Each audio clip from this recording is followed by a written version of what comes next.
Hello दोस्तों, हमारी ranking series में आप सभी का बहुत बहुत स्वागत है। दोस्तों, रैंकिंग सीरीज़ के अंदर हमारी ये फोर्थ वीडियो है। मैं ऑलरेडी रैंकिंग सीरीज़ के अंदर 3 वीडियो बना चुका हूं, जिसके अंदर हमने बैंकिंग, आईटी और फार्मा सेक्टर के शेयर्स की रैंकिंग करी है। आप वो वीडियो ज़रूर जाके देखिएगा।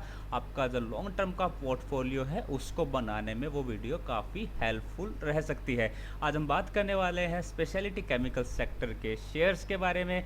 हमेशा की तरह जो फंडामेंटल रेशियो के बेसिस पे उनकी रैंकिंग करेंगे और ये देखेंगे कि कौन सा ऐसा शेयर स्पेशलिटी केमिकल के अंदर जिसको आप अपने लॉन्ग टर्म के पोर्टफोलियो में शामिल कर सकते हैं। तो देखने के लिए बने रहिएगा मेरे साथ ओनली टेक्निकल चैनल पर। साथ साथ आपसे रिक्वेस्ट है कि अगर आपने मेरा चैनल अब तक सब्सक्राइब नहीं किया है तो प्लीज़ मेरे चैनल को सब्सक्राइब कीजिए। जो लास्ट ईयर हम लोगों ने एनालिसिस करी थी स्पेशलिटी केमिकल सेक्टर शेयर की, वो एक बार मैं आपको रिजल्ट शीट आपके सामने शेयर कर देता हूँ। ये आप देख सकते हैं। ये 30 जून 2020 के अंदर हम लोगों ने ये रैंकिंग करी थी। यहाँ पे हम लोगों ने 10 कंपनी ली थी और टॉप किया था दीपक नाइट्राइट ने।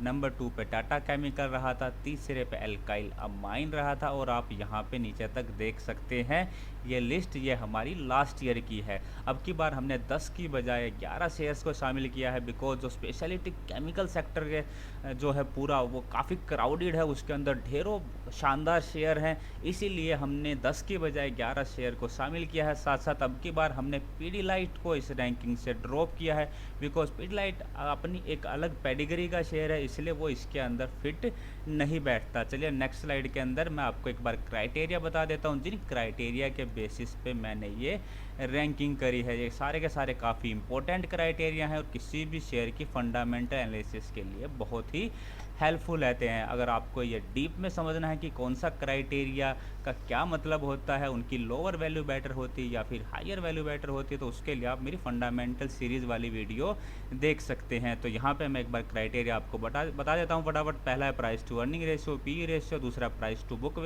वैल्यू। ये बेसिकली दोनों जो हैं किसी भी शेयर की जो वैल्यूएशन होती है उससे रिलेटेड जो है उस रेशियो को शो करते हैं। नेक्स्ट है हमारा ईपीएस यानी कि अर्निंग पर से। देन है डेब्ट to equity ratio, then sales growth, return on equity, return on capital employed, interest coverage ratio, profit growth, price to cash flow and then CFO to PAT ratio. तो ये सब criteria हैं जिसके basis पे हम लोगों ने रैंकिंग करी है। चलिए नेक्स्ट स्लाइड के अंदर मैं आपको दिखाता हूँ कि कौन कौन सी कंपनी हमने इसके अंदर शामिल करी है। तो यहाँ पे हमने 11 कंपनी शामिल करी है।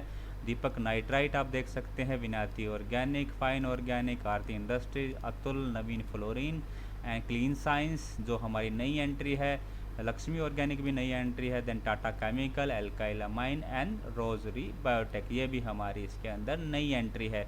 तो हमेशा की तरह यहाँ पे हमारे रहेंगे जो क्राइटेरिया, ये मैंने आपके रेफरेंस के लिए डेट रखी है, जिस पर्टिकुलर डेट के अंदर मैंने सारे क्राइटेरिया का डेटा फीड किया है।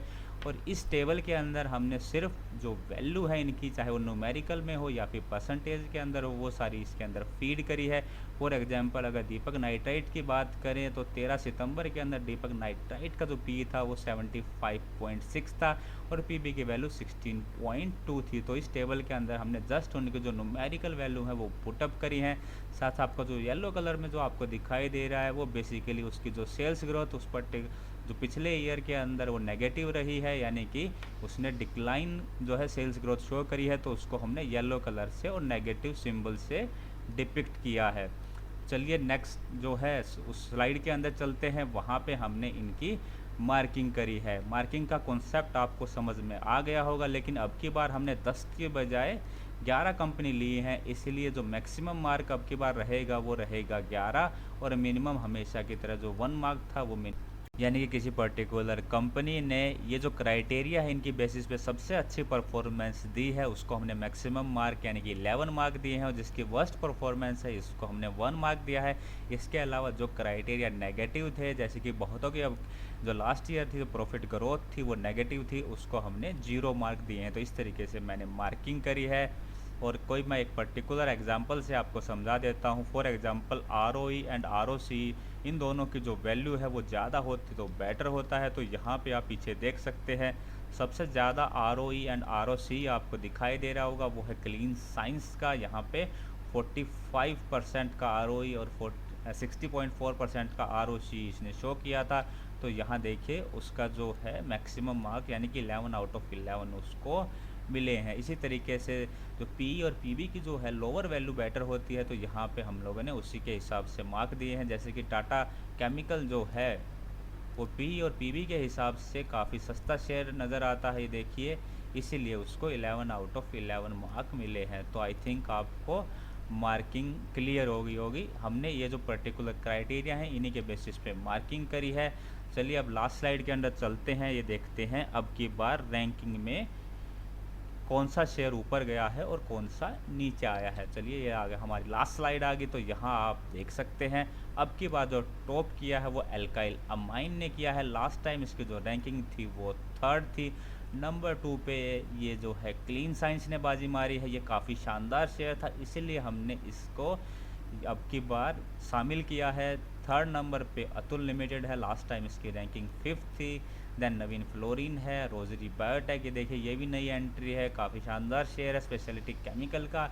लेकिन दीपक नाइट्राइट जो लास्ट टाइम नंबर 1 था वो 6th पोजीशन पे आ चुका है, बिकॉज कहीं ना कहीं इसकी जो वैल्यूएशन है वो थोड़ी सी हाई हो गई थी और लास्ट ईयर के मुकाबले इसकी जो सेल्स ग्रोथ थी वो भी डिक्लाइन कर रहे थे, इसलिए ये नीचे फिसल गया।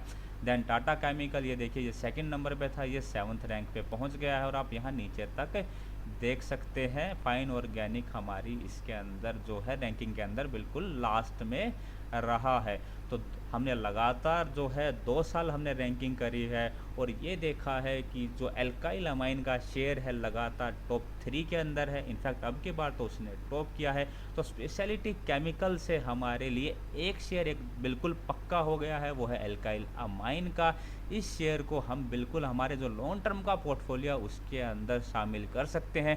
क्लीन साइंस अगर नेक्स्ट ईयर भी ऐसे ही परफॉर्म करता है, टॉप 3 के अंदर आता है, तो बिल्कुल इसको भी हम लोग नेक्स्ट ईयर कंसीडर कर सकते हैं। लेकिन आपसे रिक्वेस्ट रहेगी कि साल में एक बार कम से कम आप इसी तरीके की जो फंडामेंटल रेशियो के बेसिस पे एनालिसिस ज़रूर कर लें, बिकॉज हो सकता है कोई कंपनी अच्छा परफॉर्म कर रही हो बाद में वो ख़राब परफॉर्म करे, इसीलिए आपका जो पोर्टफोलियो है उसके हिसाब से एडजस्ट हो जाना चाहिए। तो दोस्तों ये थी मेरी रैंकिंग सीरीज़ की एक और वीडियो। अगर आपको वीडियो अच्छी लगी हो, मेरा एनालिसिस आपको पसंद आ रहा हो, तो प्लीज़ लाइक कीजिएगा, औरों के साथ भी शेयर कीजिएगा। वीडियो देखने के लिए आप सभी का बहुत बहुत धन्यवाद। जय हिंद।